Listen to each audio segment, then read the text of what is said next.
Hey, Cardinals fans, welcome to the Redbird Rundown. I am Jonathan, joined by Andy and Scott this week. Ooh. Right. And in this episode, we will review the game since our last recording, as always, discuss what we believe the Cardinals need to add to their team to open a championship window, identify potential trade targets to facilitate these moves, power rank possible extensions for our young players, and of course, highlight the things to watch for in next week's action. So needless to say, there's a lot to get to, but what we want to do here, since we have our friend Scott, who is relatively close to the Chicago area, we want to ask you, Scott, the Cubs are unfortunately, or fortunately, however you want to look at it, off to a pretty hot start. What is the vibe in and around your area? Is it just disgusting? What is it? Disgusting was the word that was taken right out of my mouth. So first, good to be back. I appreciate you guys having me back on again. And yes, unfortunately, I am right in the northwest suburbs of Chicago and have to deal with plenty of these Cubs fans. I actually came home the other day and my daughter was wearing a PCA jersey that my mother-in-law had just gotten for her. So that was really tough to see. So yeah, it's getting annoying. They think they're actually a good team that can keep this run going while playing, I think it was 21 straight games against opponents under 500. Yeah. I brought that up to plenty of them and they're like, hey, don't forget about our tough April. I'm like, okay, yeah, sounds good. Look at the Cardinals May and then let's see where we're trending. So it's been some good back and forth, but I'm sick of seeing it already. So do you I do have a follow-up question. Do you I don't know, in the car, listen to any the typical random radio in your area? Are they this is real, Yeah, unfortunately. I listen to when I'm not listening to the podcast or whatever, I'm listening to 670 The Score. It's our Chicago station, and it's also the home of the Cubs where they have their radio. So everything is, this team's for real. PCA is the best player in Chicago in any sport. Wow. That one's a fun one. But then they're just always go back to how good they looked in April, and now with the pitching the way it is and they're catching the way it is, they think that Carson Kelly is actually the future behind the plate. So I don't want to be the one to break it to him, but we've been there before. Yes, we have. For all of those who don't know, he was on our team for many years. Carson Kelly, their kind of backup-ish catcher, who's been otherworldly up to this point. So, there's a lot of benefits to living in Chicago. I'm not sure listening to all the Cubs stuff is one of them. No, definitely not. Well, this is interesting to hear because I would say that in Cardinals Nation, closer to the heart of St. Louis, I just today chaperoned with a guy who is from St. Louis, and we were talking cards and just kind of asked him basically the same question we just asked you, Scott, except about St. Louis. And again, even he agreed that it's just kind of this mediocre meh feeling that the Cardinals have been living in, and the fan base has been living in for the last 2-3 years. He was like, yeah, I need to get my wife and kid over to Busch sometime soon. It's I haven't been in a while, man. How long has it been? And it's been 4 years. You know what I mean? It's exactly. Yeah. It's like this, that casual fan is just so that's interesting to hear that the Cubs, that's what I wondered is is Chicago, kind of excited, oh my gosh, we're actually good. Yeah. I mean, the division is what we expected it to be, and they are the strongest team in a bad division, is the way to put it. So they're thinking again that they have a World Series window. Good point about their record though against the quote unquote bad opponents versus good opponents. I just saw that on Reddit, on the Cardinals Reddit subreddit, of the fact that the Cardinals are playing better against better teams than the Cubs have been. So it is interesting to see going from here. Yeah. Well, enough about those dang Cubbies, man. I'm tired of talking about them. Let's get a better discussion going about our 5-2 record last week. Since we last talked to you, we had the Diamondback series, the Orioles series, and then we're starting the Rangers series. So we were 5-2, and that includes the really bad game last night against Texas. But before we break into each of those series individually, let's go through our little vibe check here. 5 words or less. Andy, let's start with you. What do you think? Where you at? Is it top 10? Okay. We were top 10 power ranking this week and from ESPN. Are we top 10? Is this where we really are? I mean, again, the Cardinals subreddit, Matt is big on that. I don't know what this is, but let's just enjoy it. They're fun. This team is fun to watch and just focus on the fun. So I'm glad that people because Cardinals subreddit can be a brutal, toxic place if you're not careful. Shout outs to all the Reddit people. But I do appreciate that several people are like, don't know what this is, just fun to watch. Glad this is fun baseball to watch from the Cardinals. I agree. Scott, what about you, man? Let's hear your vibe check.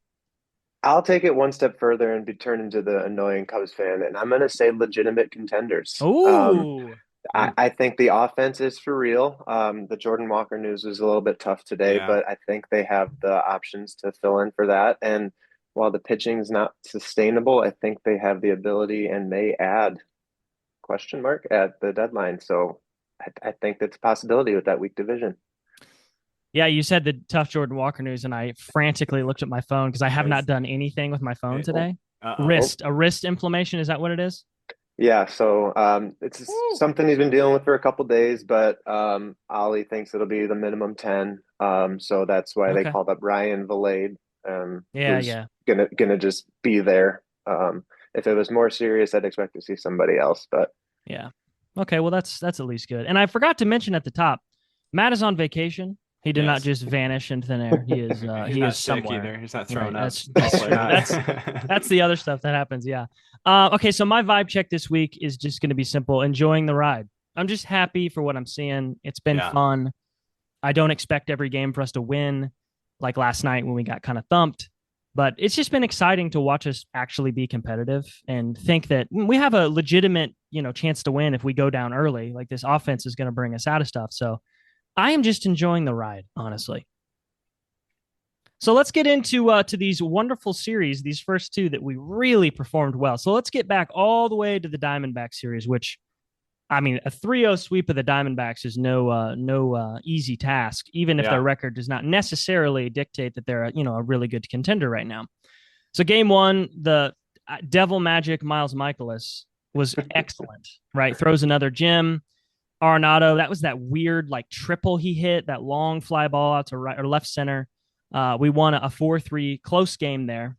The second game of the series, Liberatore continued to just do his thing. I mean, he looked invincible in those 7 innings. Walker had this like cardiac event game here where he had that horrible play in right field where he tried to dive and he kind of got himself in between. Came up with 2 massive hits, which was so happy to see for him, right? It was so good to see him actually produce something offensively. Very, very close win again, 5-4. Game 3, did I expect us to sweep? No, but Sonny gave up a few over 6, like 3 innings or so, but our offense just kept coming with these timely hits. And this is that weird Arenado diving into into the stands and the kid on the replays like freaking out with that crazy play. But I have to say on this last game, it felt like playoff energy if you were watching that on TV. I don't know, Scott, did you catch that one on live? Yeah, I was watching that one live too, and my wife was watching it. And when Arenado went into the stands, I mean, that's when I'm like, this team's never losing again. I know.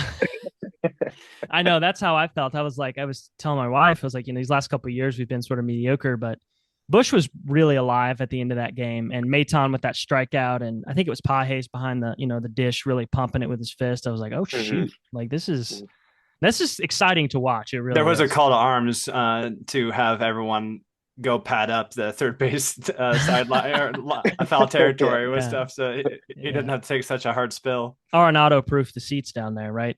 Yeah, that's what we need to do. So sweep of the D-backs. Fly out to the Orioles series, and spoiler here, the weather was just atrocious this entire series. It rained. I'm pretty sure it rained or drizzled in each of these 3 games. Fetty wasn't very sharp in this first game. We didn't really do much offensively, lost 5-2.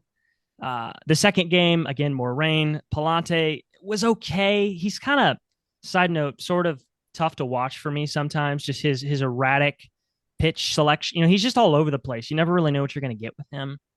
He gives up a pretty big home run, but he was okay in 6 innings. But here comes the offense again. Yeah. 14 hits, 7 runs, and a 7-4 win. And I'll echo this. Like I said earlier, Jordan Walker had 2 really big hits in that game. Yeah, it's just it is really unfortunate news that he's going to the IR whenever he was actually starting to heat up. Like we were on our text message convo, and that's what kind of we were talking about was there's a couple moments where it's just like, okay, this is finally something to, you know, we have seen him struggle all year. And so it's Yeah. really sad that he's getting a little momentum and then goes and is injured. Unfortunate, because you're right. These last couple of games have been kind of Walker themed a little bit. Like he's saved us a couple of times. It was Yeah, really and nice to see him. Oh, that's it. To your Palante point, his first three innings he was hitting 95, 96. He was Mhm. looking really good, and I went to Twitter at that point and said, "This is the Palante that looks extension eligible." Uh-oh. But then it's when he gets into his not so Hmm. 95, 96 with that good curveball that gives me pause, and that's exactly what ended up happening. We got to look at both there. And I think it was O'Hearn that hit that home run off of him. And Mhm. listen, O'Hearn in that game had the biggest dip I think I've ever seen in my life from a baseball player. Like this guy, I'm not kidding. His bottom lip was like 2 or 3 inches off of his teeth. It was insane.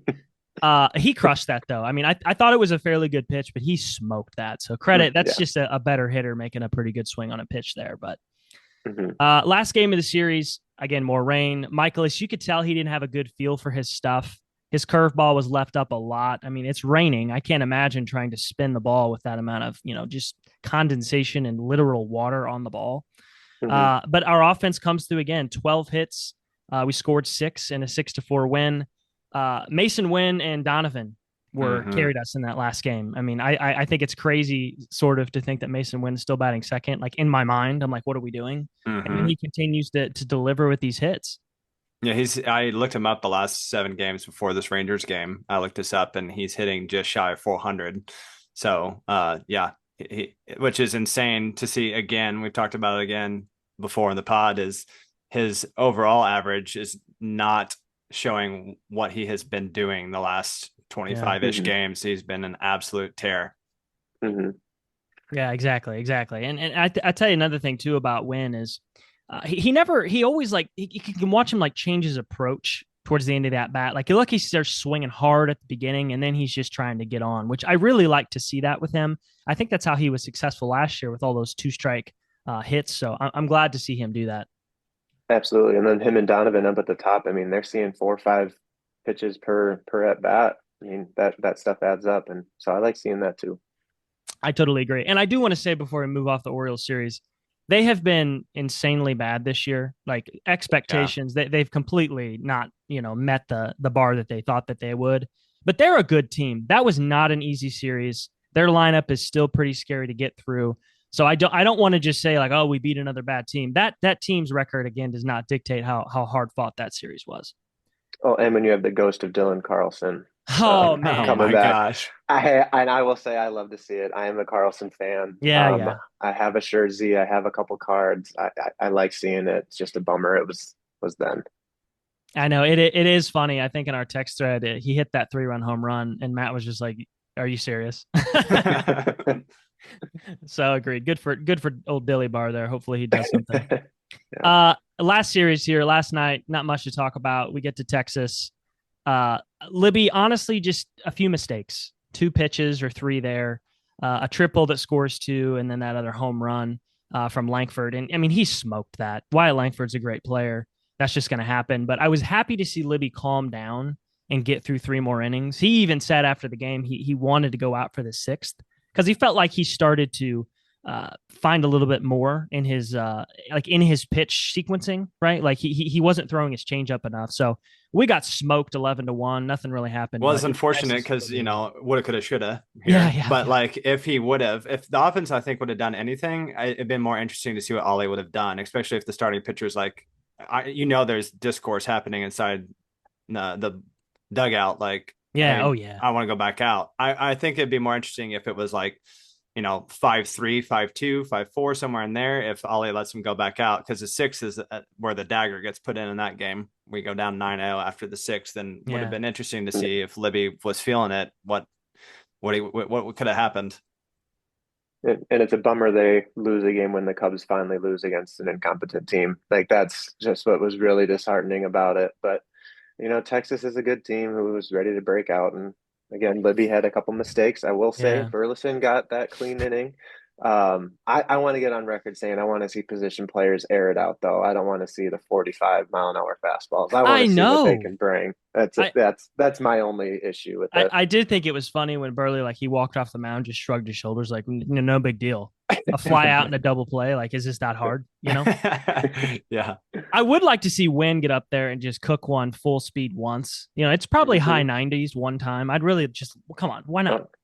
Yeah, I mean, he was drafted as a two-way guy, so Yeah. we just Yeah. get No, to see 95 across the infield instead. Burley was cooking 56 last night. Yeah. It kept popping up on the tracker that it was a sweeper. And I was like, is that what it is? No. Yeah. It's a gravity ball. Yeah. Jonathan, you were throwing harder than that when we went to Bush. I was. You outgassed Listen, him. they just got to look at me in the bullpen, or the stands, and put that arm up. I'll be ready. That's it.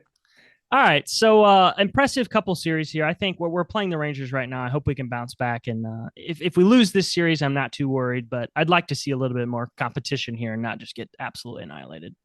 So let's move on to our couple questions we want to discuss this week. So we've been playing better. I think a lot of people are pretty surprised by that, myself being one of them. I didn't think that we would be this competitive. So it begs the question, what additions do we think the Cardinals need to make to open up a championship window? This is a competitive team, but when you look at the Yankees or the Dodgers or the other, perennial, whatever, all-star churning out teams, the guys that are really competing for the World Series every year, what do they have? What is it something that we need to continue on and make the next step into our championship window? So, Scott, I'll start with you on this one. I know we have a couple. We'll just kind of round robin here. What's your first one? What do we need to add to open up our championship window here for the years to come? So I think they're legitimate this year, like I said at the beginning, and I think their offense is young and legitimate. It's the pitching rotation that worries me a little bit. So after this year, there's three guys on expiring contracts, so they need to get an ace strikeout pitcher. So nothing against Sonny Gray, he's their team's ace, but they need an actual ace. And whether that's in Quinn Matthews or McGreevy or the upcoming free agents, I think they need to get somebody on a lengthy contract that they can build the rotation around. Not going to hear a disagreement out of me. Andy? No, yeah, that's one of mine as well. Now, unfortunately, you look at teams like Toronto on this past offseason. Do the Cardinals have enough draw power on a free agent? Like we're losing. Yeah. Other teams are losing the sweepstakes against the Dodgers, who just plop out their wallet. And, it will be a very interesting offseason. I don't know if a trade is more like if we get them in a trade, but we have to be careful of like an expiring contract with a trade, because then you just give away somebody and then we don't get them because, we don't have the power with the money book of to retain these guys. So it definitely is. Scott nailed it. We've got to have a person who's, whether that's homegrown. I think there's a few guys that are. That's the most exciting thing I have to look forward to on these young birds. We're a really young team. We're not at the bottom of the league. Like I think the Marlins has the youngest team on their roster. I looked this up before we started the pod. I think we're like number 8, like 8th youngest at like 28 and some change. So they're, it's weird to think that they're all younger completely than me. It's that stage of my life. I'm old. Which, the Dodgers have the oldest team in baseball. I thought that was interesting. Yeah, that is interesting. But it is something 100%. We're going to have a starter that can hold it down and stay away from plopping out all this money to people who are mid. You know what I mean? Like they're not bad. They're not perennial all-stars. They're just kind of in the middle somewhere, and we're dumping out money like they are perennial all-stars. Yeah. I mean, I mentioned in mine, one of mine was a top end starter. So the only thing I have to add is I actually put some names down of guys I thought might be interesting to think about. So 2 from the free agent class, Dustin May, who's coming back for the Dodgers. He's had a so-so year, but prior to his injury was unbelievable. He was one of the next best things out in LA. And then Ranger Suarez from the Phillies. I have him too. Okay, You have him too. He is a sneaky, you might not have to back up the Brinks truck to either of those guys.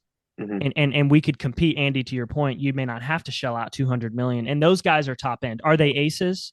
I don't know if I want to push it that far, But if you could get one or two of those guys and kind of like combine them to become an ace, that would be awesome. Two other guys I thought for trade was either one of the Seattle dudes, right? Like Brian Yeah. Wu or Logan Gilbert. The Seattle has had pitching for years. I wish we would have done this a couple years ago because they needed hitting so badly. Now you kind of talk about what would be trade, but there's some options out there to get a top end starter, if not an ace. So I agree with that one. Scott, do you have another one? You want to go ahead and we'll kick us off again? What's your second one? Sure. I think they need a third baseman of the future. I'm happy Arenado's here. I'm happy with what he's doing. But is it going to open the trade window again this offseason? If so, Gorman hasn't done what they've wanted to see from him. Sure, there's Sagasi. I know you guys are big Thomas the Italian guys, but is he going to be able to fill in with 25 homer power and things like that? So whether that is, again, somebody they have to call up or they might have to pay or trade for that, you need power in the middle of the lineup because I think that's something they're still missing. Yeah, Andy, let me dovetail this one. My second one was right-handed home run power. Mm-hmm. So whether that comes at the third base position or not, I mean, I know Herrera has come in and been, unreal. I don't know if he's going to sustain this, but Arenado is lacking that right-handed home run power. Wherever it comes from, whatever position is what it is. I mean, I'm kind of thinking like the Schwarber-like guy. Like, I'm not him, not like the dude who's leading the league in home runs. It doesn't have to just be him, but somebody from the right side of the place is going to give some power. Yeah, I completely agree. I would say those are the most obvious things. I would say that the Cardinal, I don't know if do you trade for it? Maybe. I don't know what you give up. That's another thing that we're going to talk about. Yeah. But yes, the other thing that we need is the power. But on top of that, I almost feel like I would be fine with someone who has solid power. Like we don't have to go get the leading home run hitter, but someone who's going to draw some attention. You remember when we picked up Goldie and Arenado? Oh, yeah. Like, you know what I mean? Like they're even in the casual ranks as someone who is in that realm. There was buzz, and I would be fine just with a buzz player, like in terms of someone generating interest in the Cardinals organization, whatever that looks like. So a splashy move, something would be fun. That's on my list, and it would look like someone who has some power that would tick off two things. But yeah, I would wish that we would get some type of splashy trade to generate a little hype of, yeah, let's go Cardinals. Mm-hmm. Yeah, well, I'm going to jump on to where Jonathan just said right-handed power anywhere. My last one on the list was right-handed power in the outfield. Okay. So I went more specific with that. So that's to jump into my last one. That's where I think they need something, especially if Walker doesn't. Just the same story with Gorman. If Walker doesn't do it, I had those two penciled in for 50 homers this year as my bold take of the year. Oh, wow. Yeah. And that's not looking great. So if Walker doesn't take off, they're going to need somebody in the outfield that can hit, and their outfield is very lefty heavy right now, which I'm going to talk about a little bit later. So you need some right-handed outfield power is where I went one further with you. Yeah, I don't disagree with you. It's hard to find. I mean, I think the Giants have been looking for a right-handed home run hitter for like 22 years. Ever since Barry left, obviously he was lefty, but they've been wanting a guy that hit home runs and nobody can find it. So we're highlighting this, but by no means is that just a shopping list. Let's go out and get this. That is so hard to find. There might be another Ryan Ludwig out there somewhere. There's the buzz. Yeah. Ryan Ludwig, if that didn't get your juices flowing, I don't know what, My last one here, Andy and Scott, is this is just a selfish one. I love all these versatile players we've had in our history. Donovan's one of them, can play everywhere. Tommy Edman was one of them, could play everywhere. I would love to have like one or two more of those guys just because it's like, what are we going to do today? I don't know. Who wants to catch? Oh, I'll do it. Like just more versatility never hurts. And I think it would be fun to have like another one of those dudes to alleviate some of the, if we can't find like an outfielder who's hitting for power, well, maybe we don't need that if he can only play the outfield like 2 days a week and then can play somewhere else. I just think it's fun to have those dudes and would be kind of interesting to watch us do that.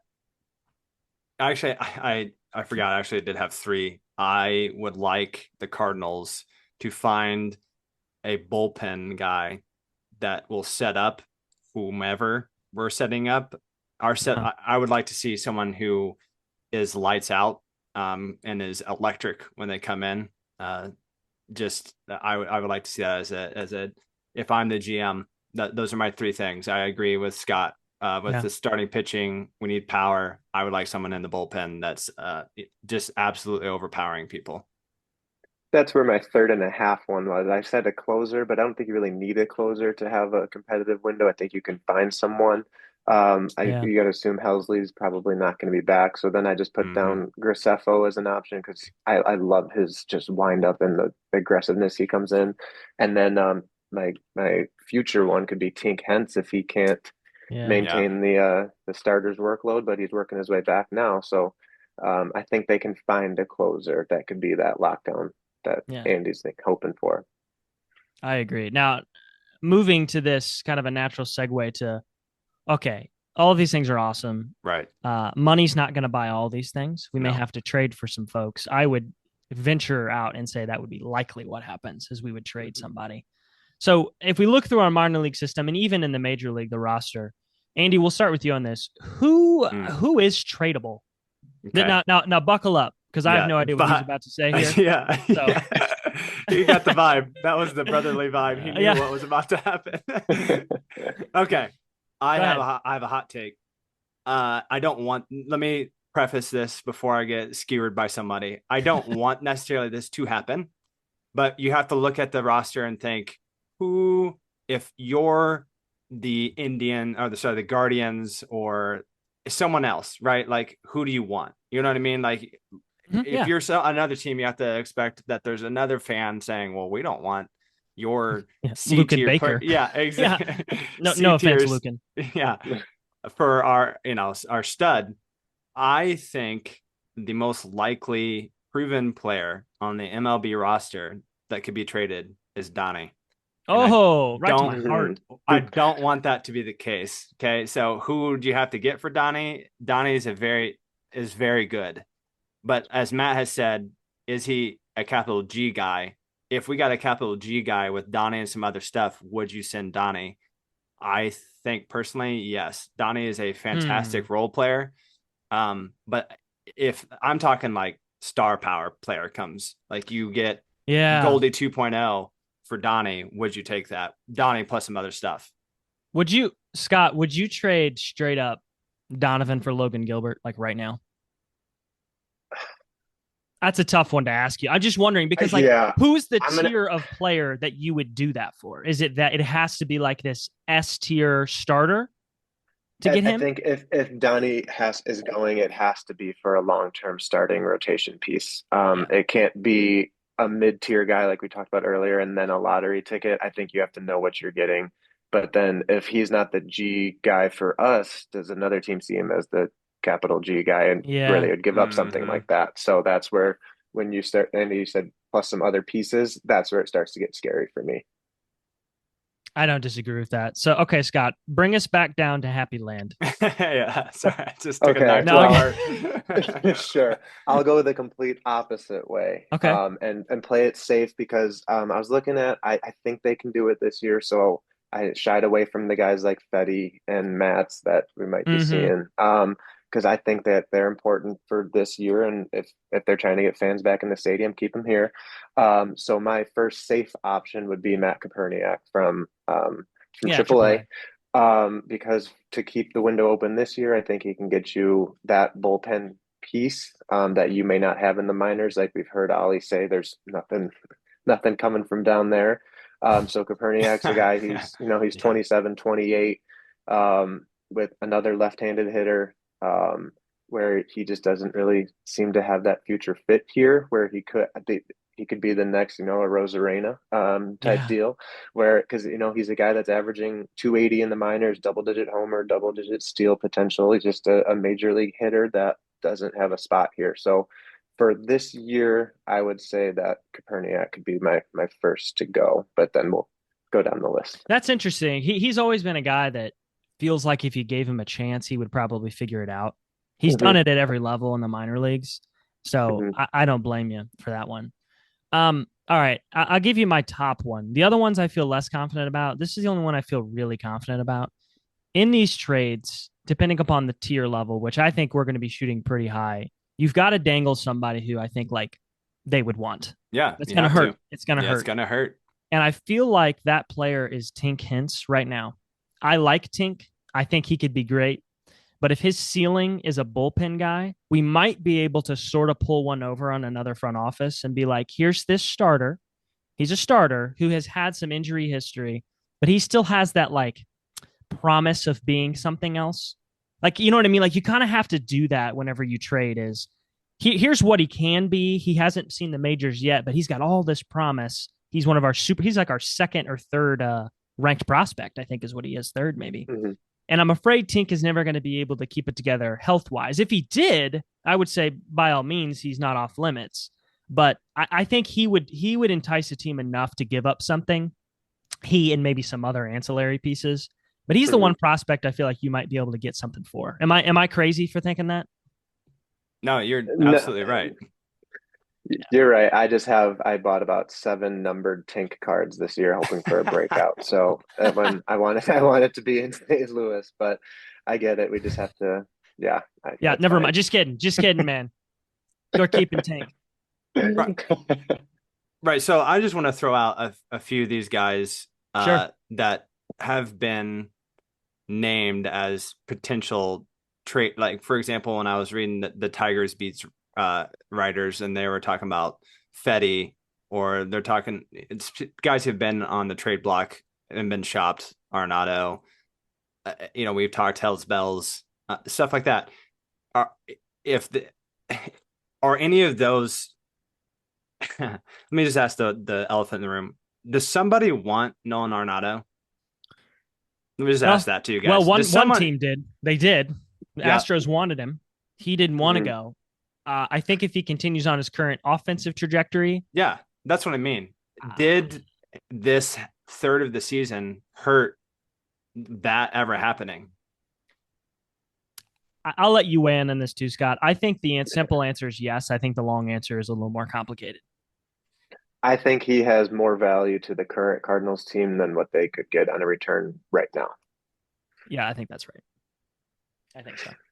I like that answer. It's kind of like that car, the family car. This, like you need it, and you Yeah. look up how much it's worth, and it's worth like $2,500. You're like, nah, dude, that's worth way more than that to me. Yeah, I'm gonna save that for the next 10 years till my daughter's ready to drive. That's Yeah, exactly I right. heard that, dude. I heard that. That's exactly right. I was gonna say, Scott, I think it's your turn. Do you have any others here on your list? Sure. The one major league piece that is actually playing a good role, that I think they can and probably should trade regardless is Maton. Um, Ah, he, I think Helsley might be more likely to go depending on how the year goes, but with Maton, I think he can go anywhere. He's only signed for $2 million this year. If he goes, you can slot Leahy right back into his spot. So I think you could get that into a quality major league player, with finding the right spot. And then because he's so cheap, there might be potential bidding war for those contenders that are looking for something. So I look at how the Brewers traded Hader and Devin Williams, but yeah, obviously at a smaller tier than that, because it would have less of a shakeup as Helsley would. yeah. I mean, if we could sign him for 2 million and turn him into other things, Mhm. that's a beautiful Cardinals move. Yeah. All right, I got two more minor league names for you if you're ready. Go for it. I struggled again with this one a little bit, but these are two catchers: Jimmy Crooks or Leonardo, excuse me, Bernal. I want to keep one or both of them. I would love to, but I thought about this exercise with what are the ones that would hurt? Who do we have to give up? And I'm saying one or the other, not both, because I think we all know Pajes is not the future. Ivan is not a catcher going forward, probably. Pozo, God bless him. He ain't the future. We love him. He's fun to watch. Jimmy Crooks can do it. I think Bernal could do it. If you wanted to get something back and you had to hurt, I think you could look at one of those two because somebody would want them. I think those two are going to be legitimate. Scott, you're shaking your head, man. Tell me what you think. I agree, but it hurts me the same way that it kind of hurts you, where I think maybe if they're looking for more ancillary pieces, Pages has played his way into a job somewhere else, and then you can get Crooks a look this year Yeah. at the major league team. But you're right. If they want to get something of value for an extended period of time, one of those two may have to go. It's a crowded room with even Reinel Rodriguez behind them. That's true. That's true. So there's a lot of options down there. Well, I want to just absolutely jump on this and say, you know, where else we have a kind of crowded room, it is just our infield. And so my last piece is, depending on the caliber of player that we're talking about, is to go as far as saying Mason Wynn. Oh, don't stop. Shut your mouth. I'm sorry, but it depends on who you're getting. Okay.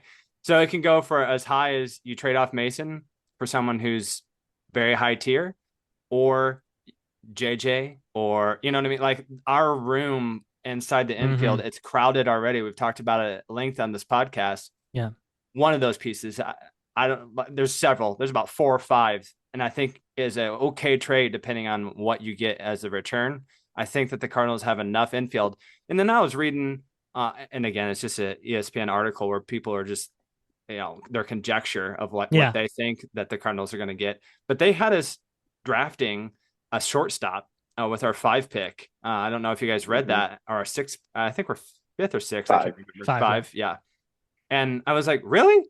Why would you, like, we have Mason, we have JJ. Why are we drafting another shortstop, ESPN? So whatever. I'm not saying we are, Art. I thought that was an interesting take on the ESPN writer.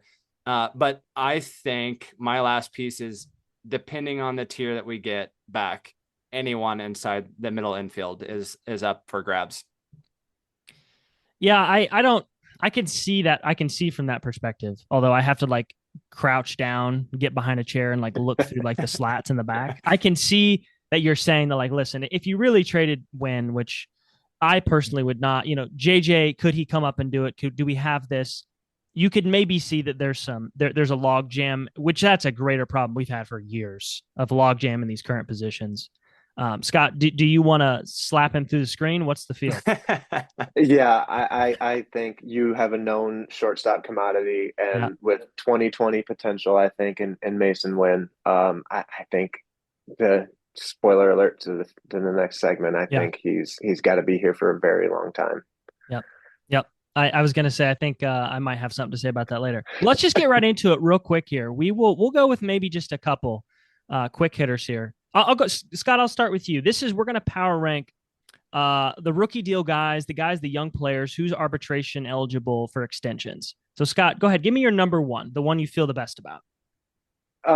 So I'm going to bounce off my initial off the top idea for what they need for the future. And I'm going to say Liberatore should be a priority. Lock down him. He's shown, I would say, at a floor of a 2. If he keeps going at what he's been doing, and if he can keep developing those secondary pitches and figure out which pitch mix works for him. He's somebody that I think you should lock down now. And I think he's still really early in his arbitration or rookie contract to where he could be cheap for the next 6 years potentially. And that could help to be that guy you build around, that doesn't have to be at the top. Yeah, could not agree more. That is also my first one.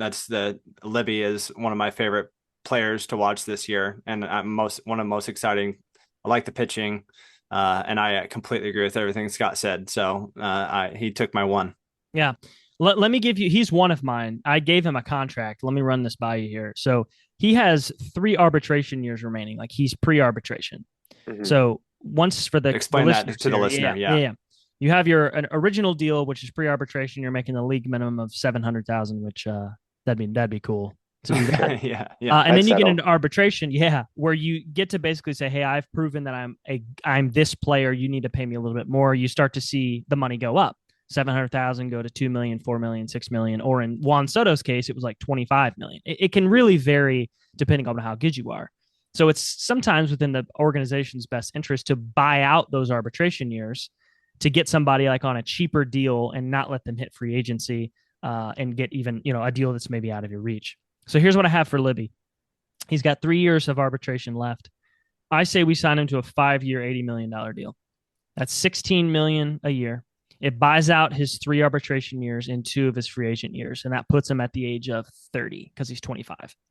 That feels like I tried to hit this from like it's team friendly, but he also gets Mhm. paid a little bit. But I know he's a starter. So Scott, keep me honest. Does that feel too low? I think the Cardinals would love if he would sign that. I don't think Libertor would be, or his agent would probably light that on fire before it got to his desk. I think it would be a great deal, but from the Cardinals' perspective, Yeah. it might. I think to get him that cheap, you might only be able to add 1 year to his arbitration years and maybe go four for Mhm. 60, and then let him hit the market. Maybe add some opt outs or options Yeah. at the end. I may have used MLB the show to do these. So just should have prefaced with that. Andy, what do you think? You got any qualms with that one? With Libby's deal? No. Okay, I good. mean, Good. it So I'm would be talking a about. steal if like Yeah. it would be a steal. Yeah. But yeah, All right. Give me your number one, but Andy, it's of who you Libby. do. Oh, it But was the Libby. next, That was yeah, your number one. but the Okay. next one that I want to toss out there is that I'm just gonna full send Ivan. I'm gonna full send it. I know he's Okay. pre-arbitration. I'm just gonna say that we need to start talking to this guy about getting him on, buying him out. But because I Yep. think I just I want to believe, dang it. All right, let's just go on. I just want to believe that we're watching Poo Poo 2.0, all right, happening, something exciting happening. I just want to believe it. I don't Yeah. care. I want a blind faith. Don't care what you tell me. I just want to believe. So I'm going to believe it. And I'm going to hand Ivan a contract. You got any problems with that, Scott? You feel good about it?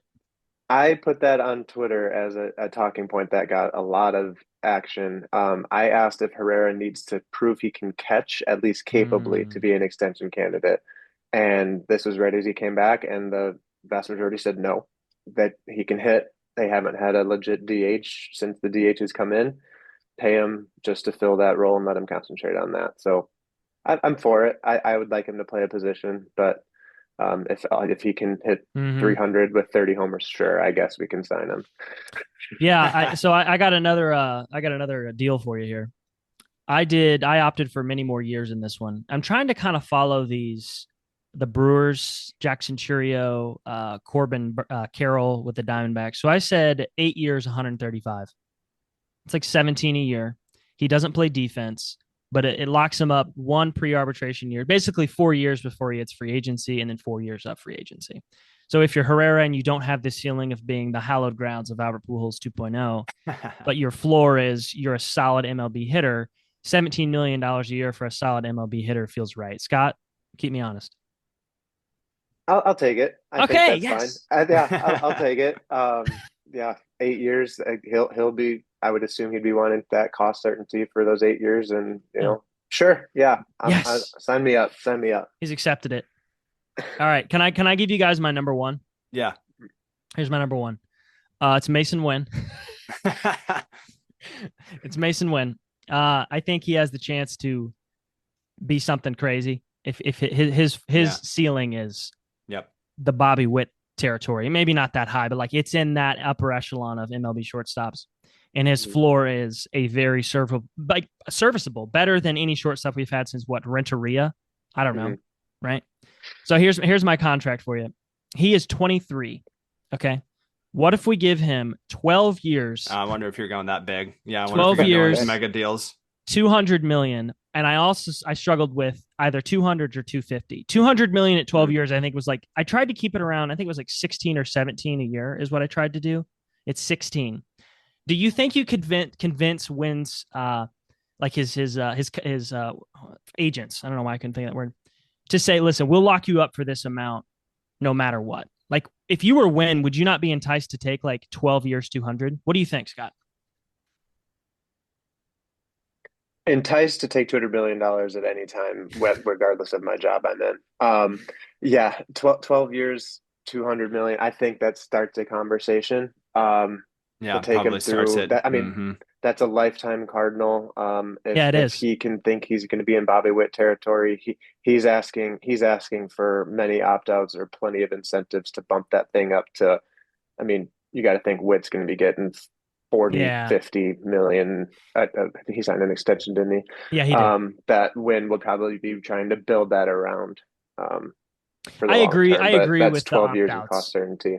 too, though. Like, because that's Hmm. another thing where if in 4 years he feels like he can hit the market and get more, that's great. And if not, he just hops back in. And then the escalators of MVP top 5 or Gold Sure. Gloves, or I didn't think about that, but I think that even makes that stronger. I'm just trying to play the whole.